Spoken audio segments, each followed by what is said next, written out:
Okay, so the question that we had come through for this week is, with regards to devotion, bhakti, if each one is the self, divinity or God, then to whom am I directing devotion? Okay, so let's just quickly touch on a couple of the aspects of this question. The first is what we mean by the word devotion or bhakti.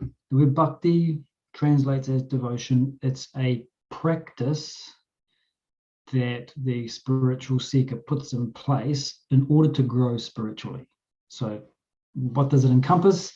Essentially, devotion is the practice for the emotional side of the personality, and it is an emotional identification with the higher.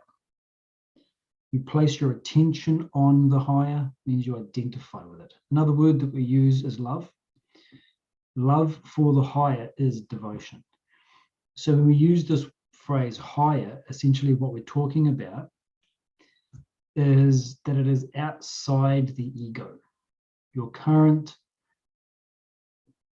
notion or belief that you are this particular body, mind, intellect, this independent functioning entity.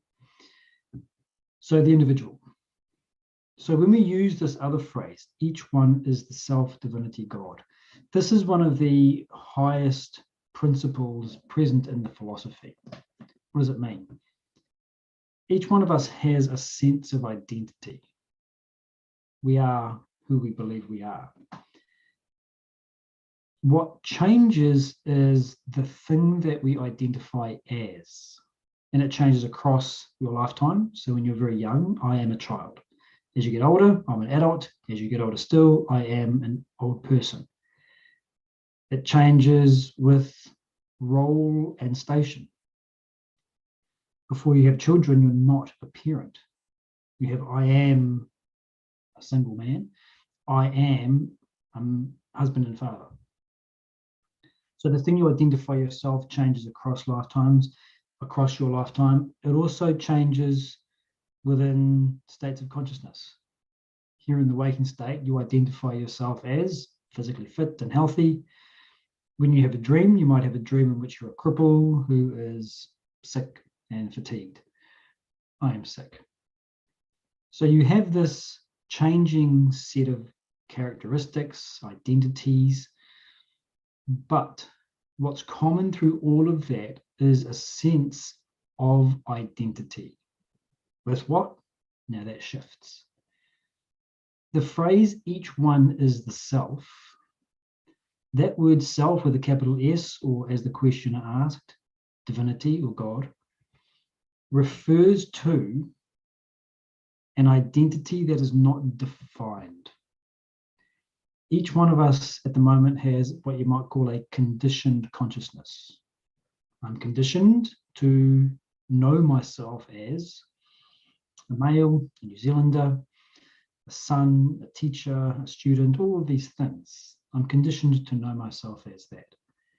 Unconditioned consciousness, divinity, God, self, refers to an identity that is not defined, is not described, is not constrained or limited in any way. This is one of the fundamental principles that underlies the philosophy of Vedanta. The belief that I am this particular body, mind, and intellect is false. That's the ego. Just as when you're in the dream, you believe that you are sick and paralyzed. It's your identity in the dream. When you wake up, you recognize that that was a false identity. So the idea, each one is the self, is something that we can strive to understand and strive to move towards. But at this point, while we are an individual, it's only information. So we might have a conceptual acceptance of what it means. We may even have an emotional appreciation for it. Gee, it's a beautiful sounding idea. It feels really good. To think that my true identity is something that is undefined, not constrained, not subject to limitations. So it's information, it's not yet wisdom. Wisdom means that it is true for us. It's true for me that. So we're all functioning at our current level of wisdom. Every person has a set of statements or beliefs that they can say, it's true for me that the way to gain happiness in life is to succeed in my individual endeavors. It's true for that person. Another person says, it's true for me that to gain happiness in life, I should look to the success of my community. That's true for that person. Each person has their own set of beliefs. Our beliefs can be a more or less accurate reflection of reality. Take some grosser examples. The way to gain happiness is to exercise power, control, and manipulation over others. Okay, you can gain a sense of stability that way, in a small way, but there's a lot of anxiety and frustration that comes with it. So it's not really very true. Okay, there's some wisdom in it, but not very much. The way to gain satisfaction is to give others freedom. Now that will actually have the effect of making you happier. I've given you a greater sense of well-being. So while we can have two beliefs, they're not equal, because one belief reflects reality much more faithfully. It's a higher belief. It's greater wisdom. Each one is the self. I am not defined by the roles that I play in life. I'm not defined by the characteristics of my body, mind, and intellect. I'd love that to be the case, but I don't really live myself that way yet. It's not yet wisdom. How do we come to know it as wisdom? Knowledge becomes wisdom through practice. Now, when we use the word practice, what do we mean? Practice means reflection. So this is an intellectual practice. What is the principle saying? What is the statement? Where does it seem true? Where does it seem not true? Where is the evidence for it? Where is the evidence against it? How does it work? What's the mechanism? This is a practice that we can implement. What happens is, as we reflect upon ideas and as we self-reflect, we can come to the conclusion that, aha, I see it. Yeah, that's absolutely true. We're beginning to develop some wisdom. The other way we can practice is to act it out. The way to gain happiness is to look more to others' freedom than to control them. Practice that. Okay, it may not be true for you yet, but begin to practice it in different areas of life, act in that way, and look at the feedback, the experiential feedback that you get. Oh, it's true. I feel better. My relationships have improved. Life is better when I act in this way. You're developing some wisdom. So then knowledge becomes wisdom through practice. So the whole practice rests upon faith. You accept it as true without yet experiencing it. But you're holding it at arm's length. So there's that objectivity. So the question, the real guts of the question is, to whom am I directing devotion? Okay. So when we are practicing devotion, which as we talked about is this emotional identification with the higher, we are directing our emotions towards that higher object. Traditionally, or what you might call religiously, we are directing our attention towards God, whatever that is. What we're actually doing when we do that is that we're directing our attention, our emotions, to the thought of divinity. Let's look at an aspect of the devotional practice, which is gratitude. So devotion, you could say, begins with gratitude. You look at your home, you look at your life, your physical health, your family, all that kind of stuff. You are grateful. You're thankful for these things in your life. You might have a gratitude journal, you might have a gratitude practice. And positive psychology talks a lot about the benefits of this. Let's say you have a mental gratitude practice and you have a religious background. You might choose to thank God for the good things you have in your life. Now ask yourself, if that's what someone is doing, what are they directing those thanks towards? To whom are they directing those emotions of gratitude and that recognition of a benefit received? Well, that thought of God is within their own mind. The thought of divinity, the thought of God, the thought of the higher, if you want to strip it from any sort of religious connotation, is an aspect of your own self. You have created a thought that has a higher quality to it. It's a subtler level of your awareness. So when we look at the sort of philosophical description of a human being, we can look at the 5 sheath theory. So the outer layer, the food sheath, is referring to the physical body, thing you see in the mirror, made out of food and becomes food for other creatures.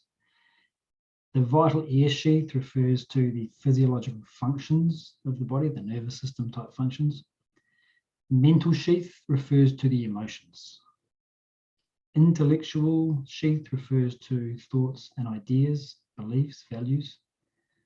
Bliss sheath refers to the unmanifest or latent thoughts and desires that we have. And the Om in the center refers to that capital S self, that unconditioned consciousness. As we go from the food sheath towards Om, we are contacting subtler aspects of our personality, higher aspects. So the practice of devotion essentially draws a thought and an associated emotional, if you like, charge or frequency from a subtler aspect of the personality. We are drawing a thought from a subtler aspect of our personality, and we hold that, if you like, at arm's length, and our emotions flow towards it. So to whom am I directing my devotion? You're directing it to a subtler aspect of your own being, your own self. And it works through the principle, as you think, so you become. What's happening when we practice devotion in this way, let's stick with our gratitude practice, is that you are maintaining this confluence of your thoughts, your understanding, and your emotions towards a less ego-centered part of yourself. It's a truer part of yourself. Truer in the sense that it's a more permanent definition of who and what you are. Your body's changing constantly. It's growing and growing and evolving and then decaying and then dying. But you, the person inside it, stays relatively stable compared to that. And so it is the case with every aspect of your personality as you go inward. It's more long-lasting. It's subtler. It's a truer aspect of who and what you are. So what's happening is that by identifying with that less egoic part of yourself, you are growing into that state. You're becoming less egoic, your own self. You make things less all about me. And you can see how that works with something like gratitude. The opposite of gratitude is a sense of entitlement. Give me, I deserve. It's also a sense of complacency or obliviousness. I'm reaping the benefits of living in a particular environment and I don't even know it. So gratitude is the opposite of it's all about me. It's less egoic. So a gratitude practice is something you might do once a day, once a week, whatever. When we use this word bhakti, it's not just a practice that we might do every so often. It's a consistent background awareness of some unknown divinity. And again, you don't need to be within a religious context to understand this or to contact it. Let's say you are a staunch atheist. When you ask yourself the perennial questions that bug humankind, where did the universe come from? How did it pop into existence? Where is it going? How am I conscious of anything? What they call the hard problem of consciousness. We end up at the same place. There is something happening and we don't know what it is. Ecosystems beautifully put together, maintaining themselves, shifting to keep the balance. How does it happen? You cut yourself, immediately forces are mustered to clot the blood, to heal the cut, to fix the wound. How does the body know what to do? It's just nature. You don't need to invoke a god or anything like that in order to contact that sense of an unknown intelligence, some underlying thing doing its thing, and we don't know what it is. It's doing us. So it's an awareness of this unknown. It's unknown to the intellect. We don't know what it is. We can't tell you what it is. But it can be indicated in the way that I just did. We can use language to point towards it. And it can be felt through the mind. It can be felt through faith.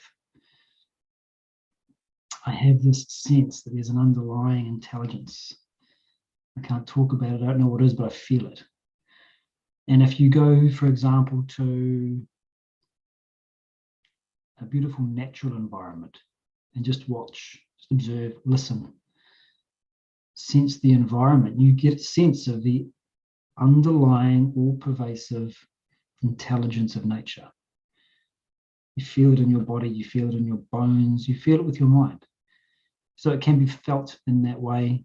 It can be indicated with language, but ultimately it's unknown to us. So then the question arises, well, why do we say thank you to God? Or why do we have devotion to that particular Messiah or prophet or something else? The mind finds it difficult to consistently be aware of something which is very abstract, which doesn't have concrete features for us to kind of latch onto. Even within our own personality, it's easier to control your physical urges because they're part of your physical body, which is more tangible, than it is to control, for example, the thoughts that pop into your head. They're much less tangible, so they're harder to grasp. Anytime we're trying to maintain our awareness on something, if it's not tangible to us, it'll slip off very easily. So what we do instead is we use symbolism or idol worship. And it's interesting because the idea that we should not worship idols, which is in religions, uses idol worship. What is a large crucifix with Christ on it on the side of the church wall? What's it there for? What's its purpose? Well, when we see that, we're reminded of the passion of the Christ. We're reminded of the words of wisdom, the forgiveness. We are reminded of it by seeing the wooden carving. And so it is with the practice of devotion or the practice of gratitude. We hold in our mind the thought of God, or we might have a sense of gratitude towards a particular figure, person. That symbol or idol gives us a focal point for our attention. And it also invokes the ideal. The idol represents the ideal. The symbol represents a concept and all of the associated emotions with it. As we advance in our practice, we become more accustomed to dealing with subtler thoughts, ideas, and feelings. And so we can dispense with symbols, we can dispense with idols, including the thought of some creator being up there who's benevolently watching us all and who receives our prayers and receives our thanks. We dispense with it in the sense that we don't need it. We might still use it. We might still use that thought because it has, the mind has an appreciation for it. But at the same time, we've matured beyond it to not need it, not be dependent upon it. We might use it simply because of the familiarity, the ease with which we can enter into that state, even though it's not strictly a necessity. So there's a short story or anecdote about this distinction. A number of years ago, the Swami had a hip replacement. And as he was convalescing, there were streams of devotees coming in and saying the same thing. Oh, we're praying for your recovery. We're praying for you, sir. We're praying for you, Swami. And thank you very much. And he said, yeah, I'm also praying. I'm also praying. But there's a massive difference between the two. The devotees were praying to God. Dear God, there's a great man here who's doing great work. Please heal him quickly, bring him back to full strength so he can get back to his work. They're asking for something. This is not prayer, not in the true sense. The Swami was recounting the story and he said, I'm also praying. But he's not saying, dear God, please heal my flesh. The flesh knows what to do. I don't need to ask anybody to heal it. So when he's talking about I'm also praying, the pain perhaps, or the discomfort, or the itching that might be there during the healing process was a reminder that the body is doing its work. Nature is healing itself. Under whose command? I don't know. That's the sense in which the Swami was praying. There was that constant background remembrance of the beautiful functioning of nature. Happening, I don't know how, but that general awareness of the indescribable and intangible consciousness that underlies everything. And so we may keep that sense of who while we need it. And so the picture on the right here is, of course, the Indian flag. That represents what's going on. When you hoist your nation's flag, you feel a sense of national pride. The emotions come to you. When you don't see your flag, you're not thinking about it. When you do see the flag, the thought and the emotion rises in you. The flag is a symbol or an idol. The ideal is the thought of nationhood, your nation, and the attendant feeling of oneness that comes with it. The idol invokes the ideal. You sit down, close your eyes, dear God, our Father who art in heaven, whatever you say, you're invoking the flag, the idol, and the feeling naturally comes with it. And then you can let that emotion flow, gratitude or devotion or wonder, as a consequence of having brought in the notion of who. But to answer the question, to whom am I directing devotion? There is no who. It's a part of your own self.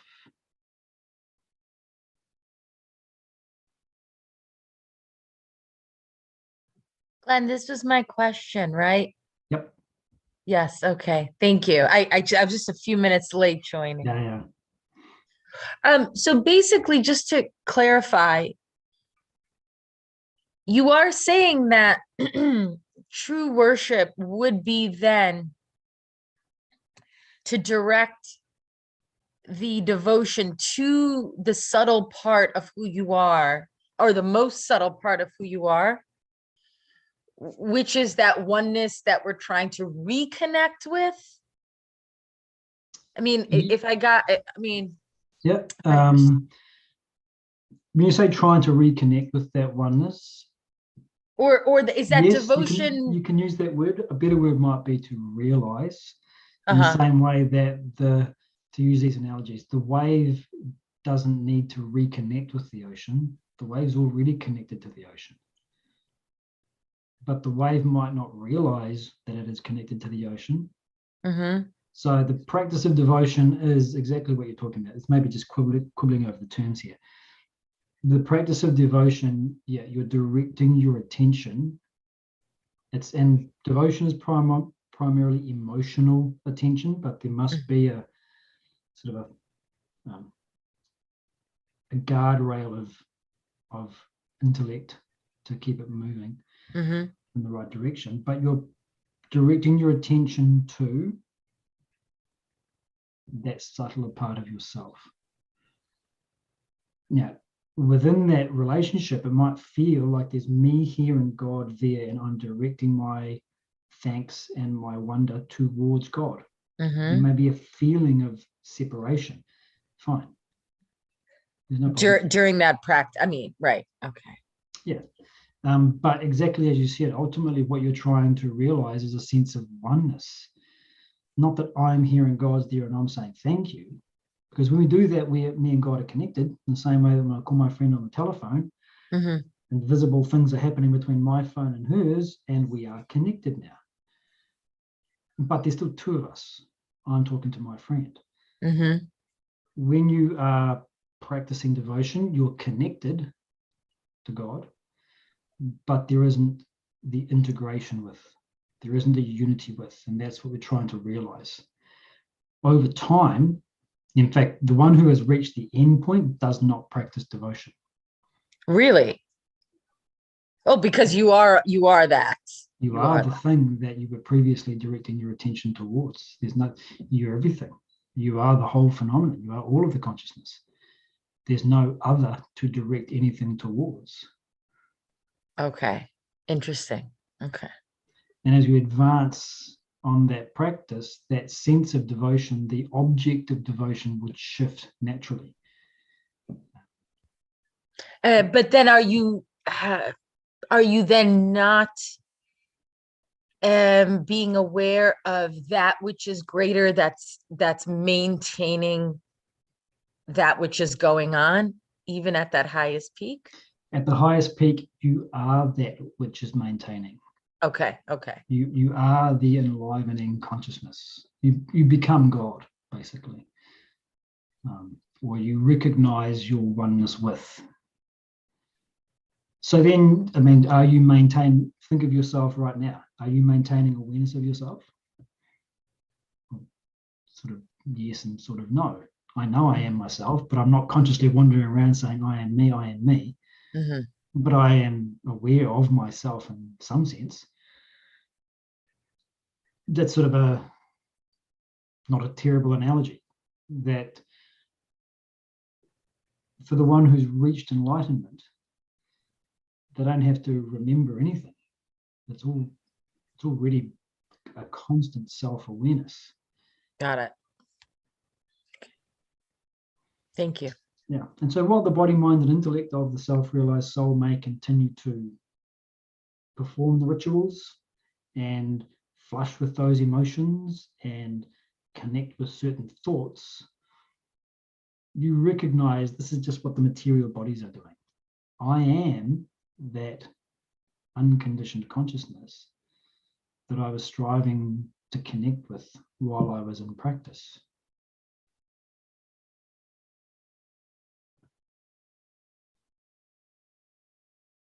Thank you. Mm. Thank you. Any other clarifications to this particular question?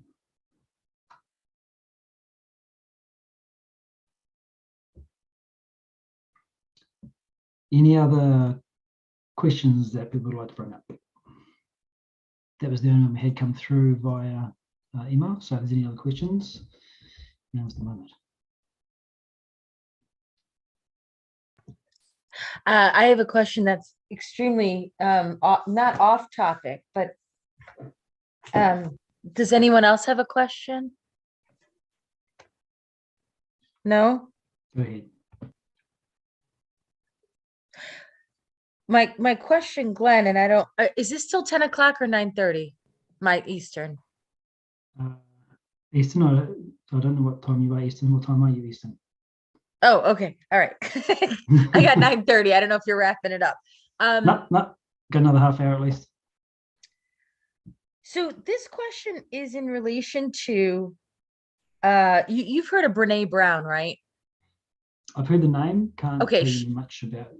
She's huge in the US, right? Yeah, About with psychology, and she does a lot of emotion-based research, Yes. right? Has a podcast, huge. And then she's doing this segment now on HBO, and I decided to listen. I normally don't listen to her, but I listened to this one segment, and something stuck out at me. She said, we are not thinking beings who have emotion. I might be paraphrasing, but this part I know I have correct. She said, we are emotional beings that on occasion think. And I wanted to know your thoughts on that, because I seem to, when that statement came out, I seem to really like have a visceral reaction, like, no, it is actually the opposite. Wanted to know your thoughts. It would depend upon what she was trying to convey with that. I'll do a little fence sitting before I, jump off to either side. Anytime anyone presents this kind of material, you can think of it as being antidotes to a wrong idea. When I say a wrong idea, an antidote to an idea which doesn't serve our well-being and doesn't serve our growth. And so perhaps the phrase that, we're not thinking beings who have emotions, we're emotional beings who occasionally think. Ask the question, what would that be a legitimate antidote to? Well, that'd be a legitimate antidote to the thought that our emotions aren't important. What's important is what we think. And so as a consequence of that kind of attitude, we might actually deny our emotions, not connect with our emotions, not use them properly, not manage them properly. And so the idea that you presented on her behalf might be a nice way to just shift the balance a little bit, that emotions are a valuable part of human life. But from a more analytical perspective, I guess, I would say that neither of those two definitions is an accurate picture. Plants are purely physical beings. Right? They have bodies that draw nourishment from the outer environment and grow as a result. Animals have the physical component, they draw nourishment and grow. They also have emotional components. They form families, they grieve the loss of their tribe and their herds and so forth. So there's an emotional part. But what you don't see in the animal kingdom is any kind of intellectualization, analysis, advancement. You don't see a change in animal culture in the same way that you do when it comes to humans. Humans draw nourishment for their plant bodies. They create families. We have emotions. We have a whole range of emotions that animals perhaps don't have. And at the same time, we have the capacity to think, to reason, to understand things in a completely different way to the animal kingdom, which is why our technological evolution, our scientific evolution, our cultural evolution and shifting, at least, is so rapid, because we have this phenomenal capacity to understand the world, to comprehend it, and then to rearrange what we've understood to create something novel and then work with that as a new thing. So are we emotional beings who think, or are we thinking beings who have emotions? We are a combined acting, perceiving, feeling, thinking, contemplating creature. Which one predominates? I mean, how long is a piece of string? You could have arguments on 10 sides of the argument for that particular point. But yeah, I guess the short version of my answer is to say that we're neither of those two things, that we're a composite.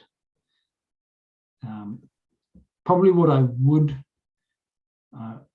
reject is the notion that emotions are more important than our capacity to analyze and to think. But again, I don't know that she was saying that, but I do think it's legitimate if the antidote was to the idea that emotions are to be discarded. The emotions are messages. They are information. You could argue there's no such thing as a good or a bad emotion, that they're just information.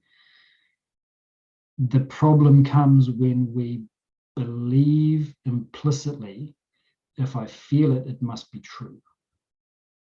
Feelings don't tell us what is true. They tell us how we are relating to our environment. Thank you. That was very well said. Thank you.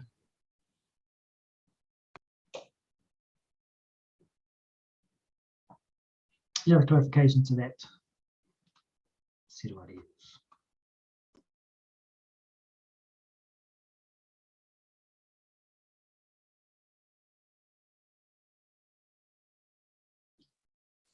Any other questions people would like to bring up?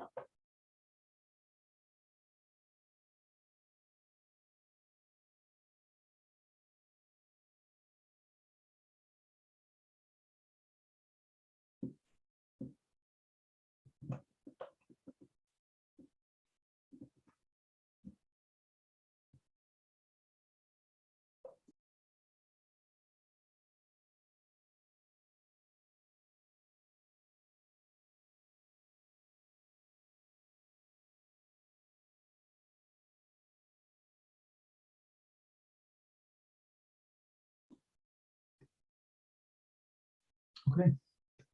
In the absence of further questions, Well, hi, Glenn. hi, how you doing? How are you? Good. How are you? I'm well. I have one question. Sure. I was wondering, how are we supposed to learn that we don't repeat any mistake? You know, there is some pattern that we may not be aware of, and sometimes we feel that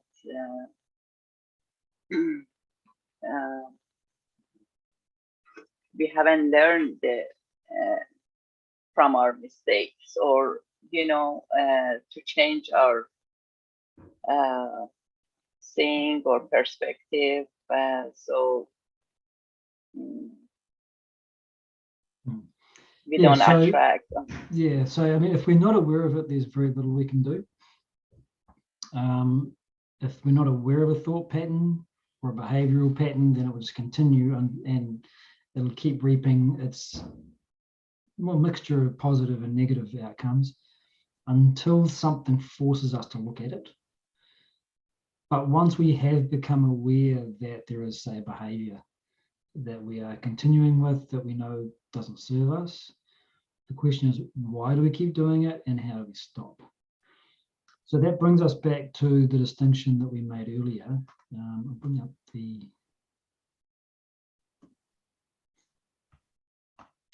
that slide. Is the distinction between information and wisdom. So you can just take a very simple example, but you could add any kind of behavior here. Someone who smokes cigarettes. They know that. Actually, that's a little too pedestrian. Okay, it's one that we've used before. Let's say there's someone who's in a managerial position, but they have a really hard time delegating work. And as a consequence, they get burnt out because everything that comes on their desk, they try to do themselves.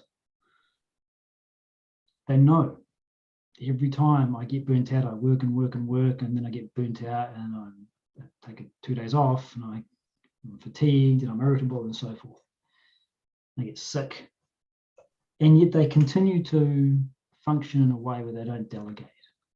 What's going on? The first thing is to recognize that the thought I should delegate more is information. It's not wisdom. There is some other thought pattern, or let's call it a belief, which is functioning in their personality, which is causing them to take on every piece of work. So it's not the horizontal knowledge of delegation that she needs. She can read book after book as to what delegation is, have 10 different apps on her devices helping her with delegation.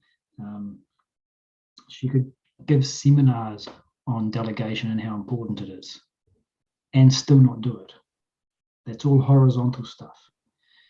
What that doesn't deal with is the driver to do everything herself. So you start with the behavior because that's the thing that you are most, you have most access to. What am I doing? I'm doing everything that lands on my desk. What would I like to do instead? Well, I'd like to delegate work to the appropriate people in my office, my team. The next question is really where the self-reflection comes in, and this takes time and honesty. Is essentially, you can ask this in different ways, but you're essentially asking, what am I afraid of? So the question is brought to the mind, what would happen if I delegated the work? What are some of the worst possible outcomes if I delegate the work? And some simple ones will come up. The job won't be done to my satisfaction. I'll lose control of the outcome. It won't be done the way exactly I want it to be done, etc., etc. This is where the game of so what comes in. Okay, the job won't be done the way you like it. So what? It won't be done perfectly to my satisfaction. So what? I'll lose control of the project 100%. So what? Keep asking yourself the so what question.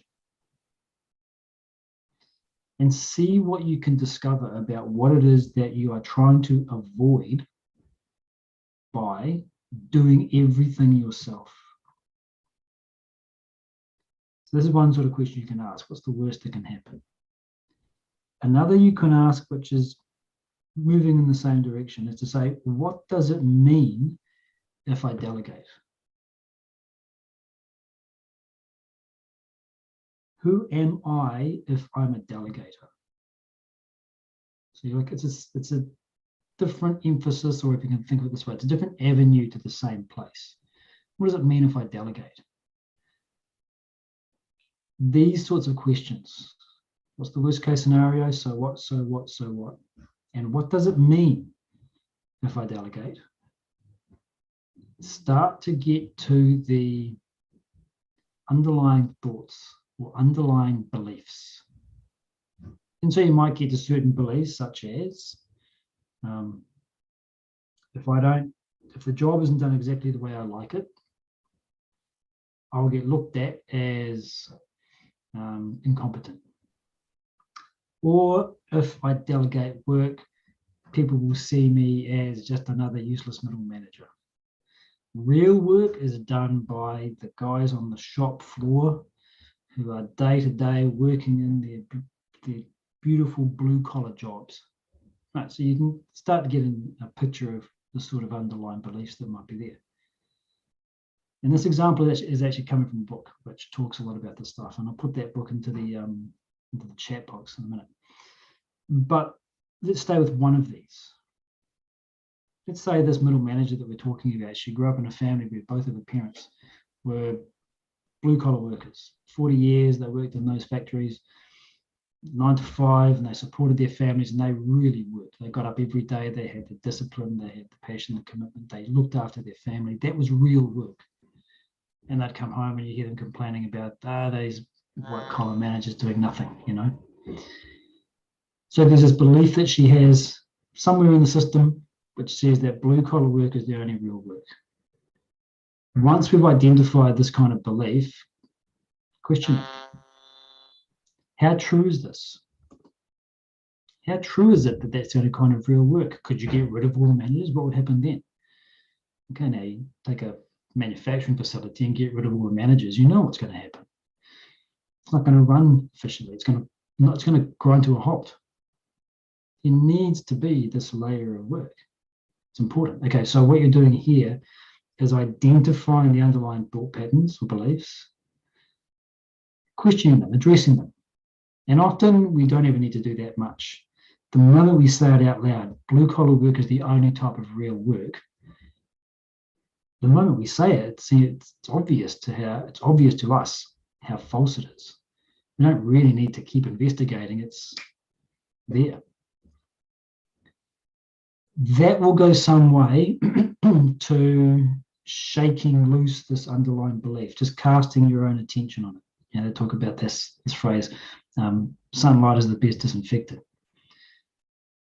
So that will go part of the way, but we talked about how does information become wisdom? Through practice. One is through reflection, which we just talked about.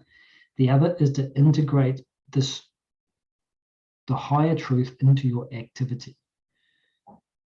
So white collar work is important, and part of my job is to delegate. So what it means is that you can start to consciously create scenarios where you will have to delegate. So you might say, right, the next piece of work that comes up for this project, I'm going to delegate to my ex-members of my team, whatever. You create scenarios, little experimental conditions, and you say, I'm going to act in this particular way. Now, you could say that, well, hang on, aren't we back at where we started? No, because you've gone through this process and there's an intentional aspect to it. You're not looking at your whole job, you're looking at one aspect of it, and you're creating a laboratory type environment with a specific intention and a specific task. So it changes the complexion of what you're doing.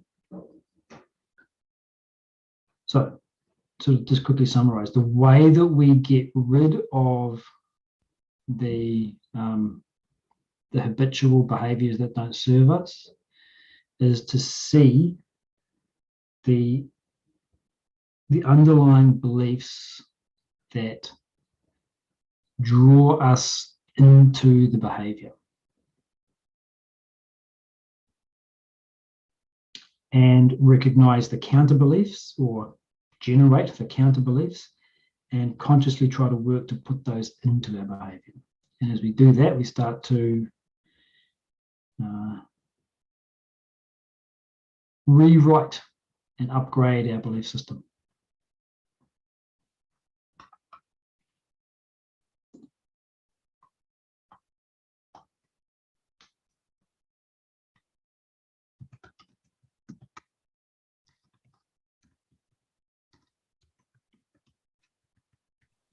Thank you.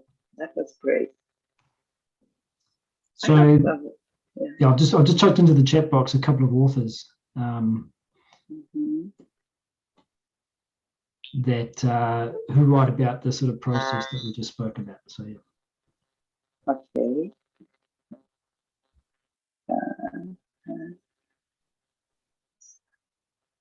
Very good. I have one question. Do we have time? Yeah, go ahead. Okay. I was watching one of your video that you and your wife somebody was interviewing you, and there was talking about you guys talked about love. It means that, let's say I love my kids. If I love my kids more than other people, that's not love. That's what you mentioned. So can you talk about that a little bit more? So it was, I can't remember exactly what we were saying, but the distinction that we were been trying to draw was that between a sense of oneness or love and a preferential attachment. So let's stay with the example that you gave. There is a natural set of emotions that will accompany having your own child compared to other parents' children. So we're not talking about the fact that you have different emotions for your child means that there's preferential attachment. That's not what we're talking about. What we're talking about is this notion that where I am attached, I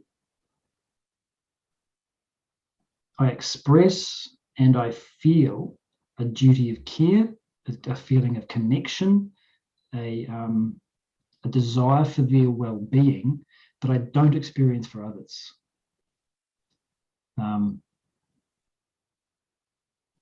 Your obligations towards your child are obviously different to your neighbour's children. It's not your job to clothe and feed every child in the neighbourhood. The set of emotions that come with having your own child are different from the emotions you experience for your nieces and nephews or your friends' children. What we're talking about is something else. What we're talking about here is the recognition of connection. Why do you feel less connected? Why do you care less about the well-being of another child compared to your own? What's an example of this? This was a couple of years ago now, but this scandal in California, it might have extended to other states, I'm not sure, where wealthy parents were paying for their kids to get into the best colleges, well, the Ivy League colleges. There was cheating going on, there was fraud going on. As a consequence, some kids who legitimately could have got into those schools were denied places and given to kids who did not earn them, who didn't deserve them. What's the attitude of the parent? There's a feeling that my kid's happiness, my desire for my child to be happy is what matters. I don't really care about your child's happiness. Why? There is a preferential emotional attachment to my child because there is that claim of ownership, possession. There is a sense of oneness. It's that child is an extension of me. And because of that, there is that feeling that me and my child are one. What happens to them happens to me. But that feeling of oneness is constrained, or if you like the word, maybe polluted, by a sense of selfishness. And where we are selfish, that means we cater to our own demands and we don't consider the effect on others. We don't consider their others' well-being. And we use that term to mean exactly that all the time. I can't believe how selfish you are. You ate the whole jar of peanut butter and didn't leave any for me. Whatever, it means you didn't think about the effect of your actions on me. Okay, by all means, eat a whole jar of peanut butter, but immediately go and replace it so we can all have some. The absence of a thought or a feeling towards others. So when I say I love my child, that will be used as love, but if it means that I don't have the same or a sense of unity, connection with others, then what's happened is my community feeling, my sense of being connected to all of the beings in my environment is constrained. And I draw a boundary now, and I feel connected to my child, even perhaps to the exclusion of my spouse. I want my child to give me the most attention. You see this obviously in cases of separation of parents. But the point is that where I have a preferential attachment, I draw a boundary around what I call love. And anyone who's not in that boundary, I don't pay any attention. I don't care about their well-being. And so love, as it becomes purer and purer, doesn't have this constrained formula to it. It becomes more like a miner's lamp, or a headlamp if you're a hiker or a cyclist. You put a headlamp on, and everywhere you look, that beam of light shines onto the space in front of you. Every person you look at, their face is illuminated by your headlamp.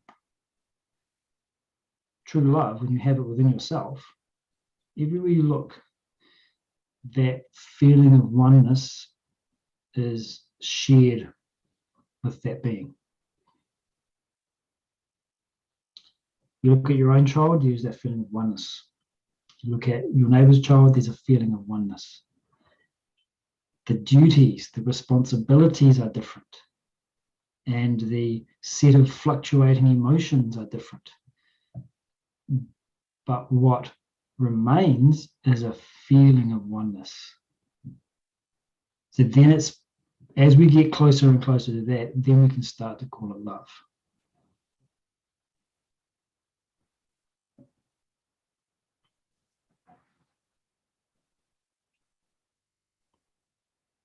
Great.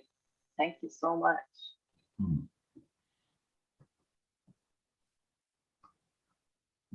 Any other clarifications?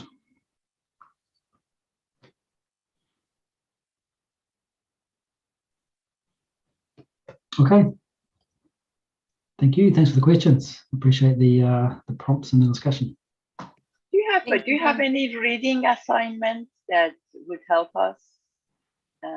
With that specific question? No, just in general. So we can. Should I order? Should I order? No, I don't really. There are a couple of places you can look for those sorts of topics. That distinction between love and attachment that I just drew on, that really came from Swami Parthasarathy's work, the two books, The Fall of the Human Intellect and Vedanta Treatise, The Eternities. I can again put those in the chat box.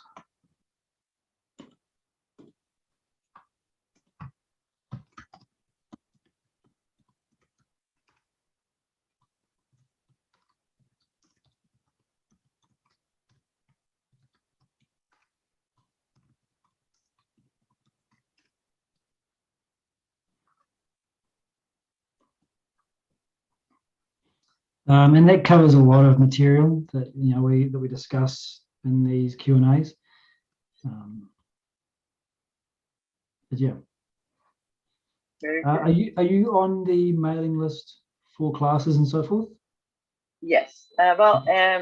Just the schedule. Great. You said. Yeah. There may be, because I'm slowly also building some online content that is a bit more curated in terms of, as you say, assignments for watching and reading. So as those come online, you'll get an email about those as well. So keep an eye out on the newsletter for those. Very good. Thank you so much. All right. Thanks for the question. Yeah, and